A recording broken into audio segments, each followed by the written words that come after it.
Alright, boys and girls, here's what you have to do for this practice assignment.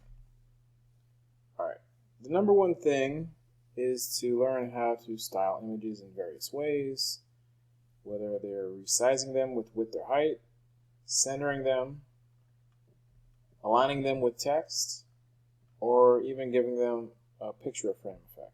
Alright, so that's what you guys are going to be learning. Specifically, what you're going to be doing is so I'll go through everything you need to know. I guess right now the basic thing, you're going to style the body with the background color. I used the green.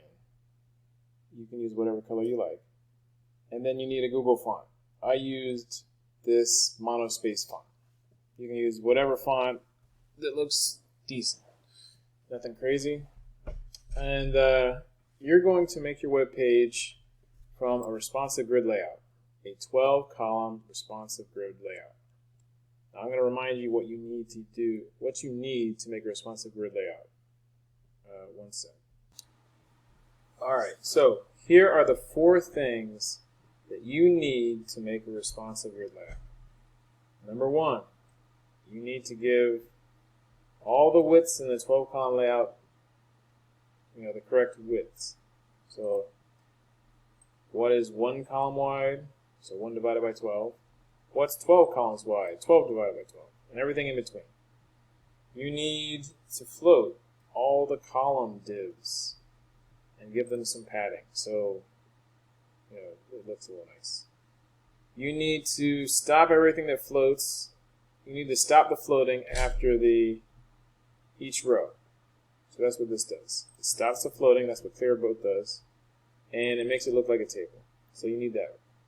And then you need this box size and border box to select every element and treat padding and borders width as part of the width of the element. Alright, so you need all 4 of these. Alright, so you need all 4 of those, like I said. And then you're going to make your layout. Here's what your layout's going to be. You're going to have 6 rows. So here's the first row. It's going to have 1 div inside it that stretches the entire length of, all 12 columns wide. Under that, you're going to have another row. Here's your second row. The second row will have 2 divs in it. One, 3 columns wide. The other, 9 columns wide. That adds up to 12. And you're going to do the same thing for the third, 4th, the 5th, and the 6th rows. So you're going to have 6 rows. The first one's 12 columns wide, 2 through 6, 2 divs, one's 9 on the right, and one's 3 columns wide. Alright, so that's your layout. Then you're going to put your layout in a container div. Alright, so you're going to put it in a container div. That container div, you're going to give it a width. 80% is good. Use 80% for the width. And then you're going to center it. Okay? Alright. Here, let me just show you how to do that. Alright, so here's how you're going to style the container. Give it a width. 80% is fine. This will make the container centered. And then give it a white background color. Alright? So that's for the container. And then you're going to stick all your rows inside the container. Okay. Alright, so like I said, the first row, all that's in it, in H1. Done. Easy. The second row.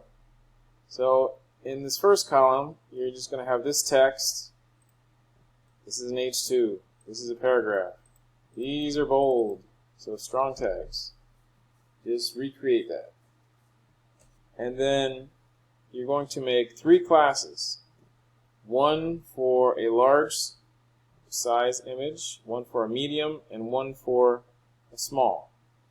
The large should be 500 pixels wide, the medium 400, and the small 300.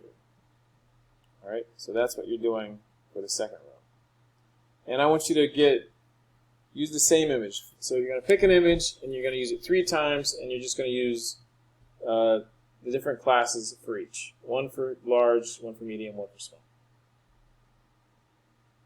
For the next row, like I said, this you're going to put, H2 paragraphs below it, and then make the right text bold, just like this.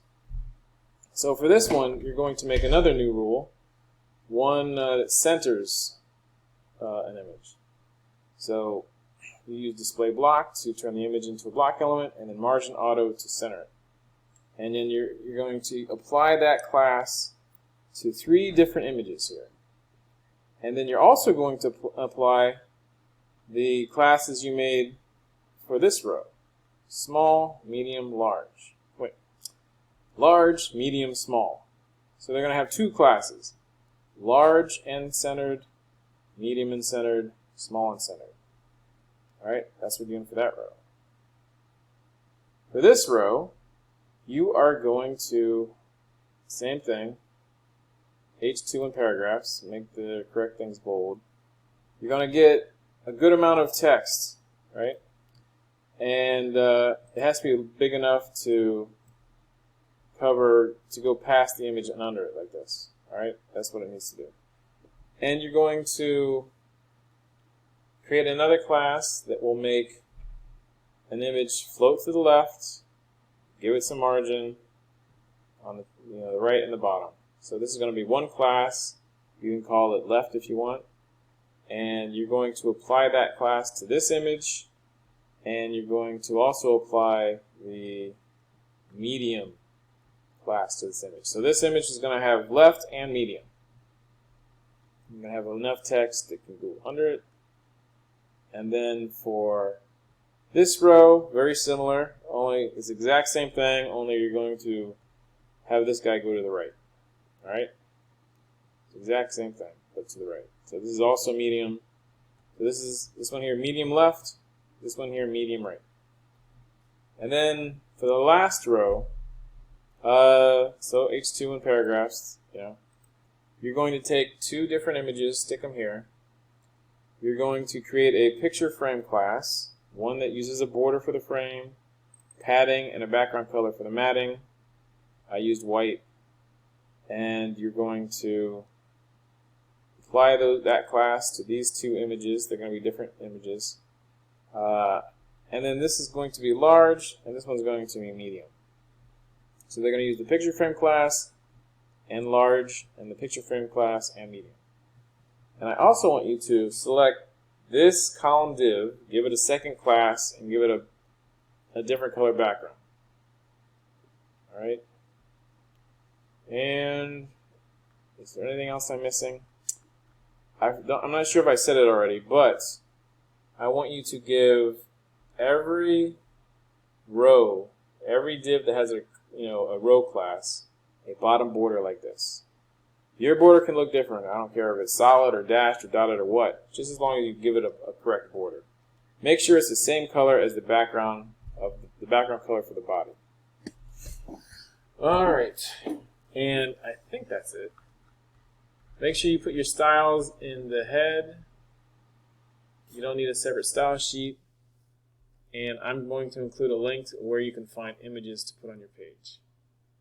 All right? I think that's it.